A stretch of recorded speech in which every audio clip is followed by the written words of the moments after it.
Shalom, selamat pagi saudara. Bagaimana kabar saudara? Semoga kasihnya senantiasa melimpah dalam kehidupan kita semua. Saudara, pagi hari ini kita akan kembali merenungkan firman Tuhan di dalam Keluaran 4 ayat 13-17 dengan judul Keberanian untuk Hidup bagi Allah. Saya akan bacakan bagian perikop firman Tuhan bagi kita semua. Demikian firman Tuhan. Namun Musa berkata, "Maaf Tuhan, utuslah kiranya siapa saja yang akan kau utus."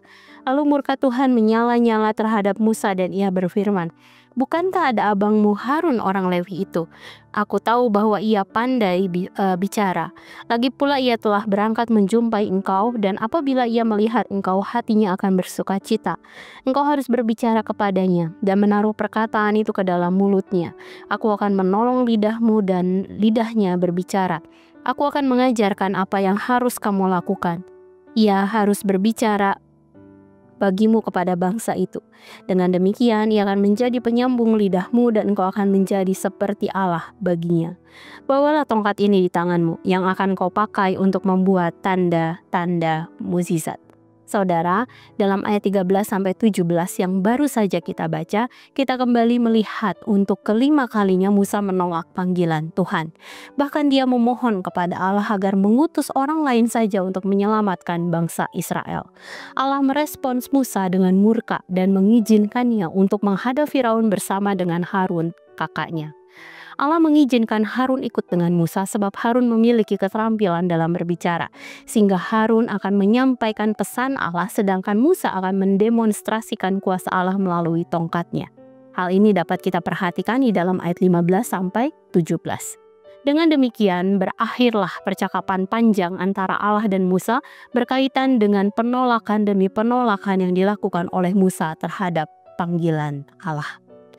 Saudara, melalui berbagai alasan yang diajukan Musa kepada Allah ini, kita dapat melihat bahwa Allah murka sebab Musa semakin dihisap oleh ketakutan-ketakutannya.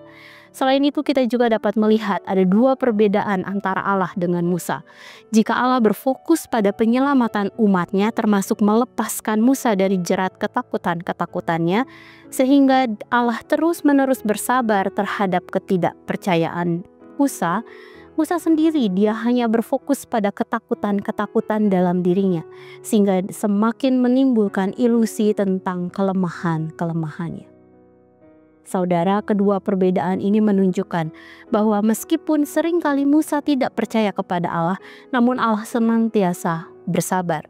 Murka yang dia tunjukkan pun sebenarnya merupakan ekspresi kasihnya yang menghendaki Musa untuk bertobat dari dosa-dosanya. Saudara, kita juga mungkin seringkali berfokus dengan ketakutan-ketakutan dalam diri ketika kita mengikuti Allah. Misalnya, kita takut terhadap penolakan dari orang-orang di sekitar karena kita memutuskan untuk hidup sungguh-sungguh bagi Allah. Ketakutan ini menjadikan kita kemudian berkompromi dan membiarkan gaya hidup dunia mempengaruhi hati dan pikiran kita. Seperti kita menjadi ikut-ikutan merokok, minum minuman keras, berkata-kata sarkastik, hidup dalam perzinahan, kerakusan, dan lain sebagainya. Meskipun mungkin kita rajin beribadah, kita melayani, atau kita melakukan berbagai disiplin rohani. Padahal dalam Yohanes 15 ayat 20 dituliskan, "Jikalau mereka telah menganiaya aku, mereka juga akan menganiaya kamu." Ini merupakan peringatan bahwa sebagai pengikut Kristus kita akan mengalami penganiayaan. Namun ingatlah juga bahwa peringatan ini disertai dengan janjinya bahwa mereka yang menderita aniaya oleh sebab kebenaran akan menerima kehidupan kekal bersama-sama dengan Allah kelak. Hal ini dapat kita lihat di dalam ucapan bahagia Matius 5 ayat 10. Dengan demikian Allah akan menyertai dan memberikan kekuatan bagi kita dalam menghadapi aniaya dan juga menjanjikan kehidupan bersama-sama dengan Allah dalam kekekalan. Saudara, mari sejenak kita merenungkan firman yang baru saja kita dengar. Saudara, adakah ketakutan dalam hati kita untuk memenuhi panggilannya untuk sepenuhnya hidup kudus di hadapan Allah? Jika ada, mari datang ke hadapannya. Mintalah Allah memulihkan hati kita, menumbuhkan iman kita, dan juga memberikan keberanian untuk kita hidup bagi Allah dengan sepenuh hati.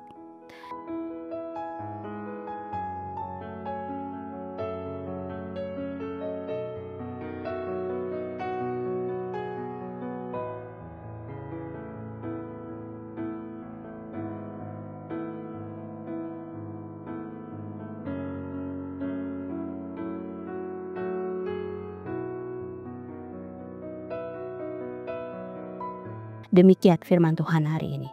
Mari kita berdoa.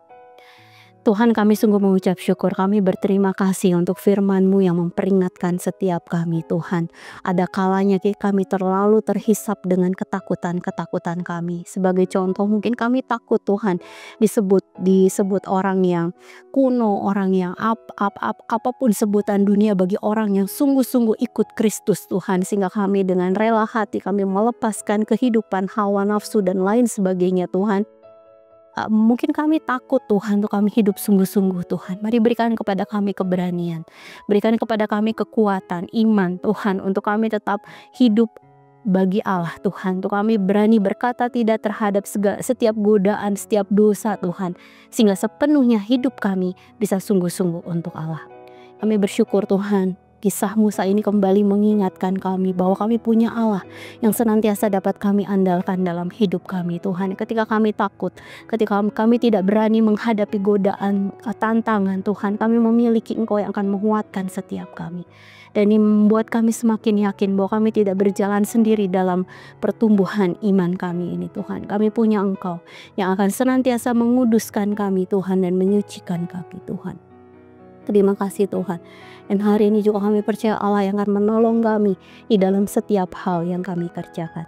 Dalam nama-Mu Tuhan Yesus kami menserahkan hari ini. Dalam nama-Mu kami berdoa, kami mengucap syukur. Haleluya. Amin.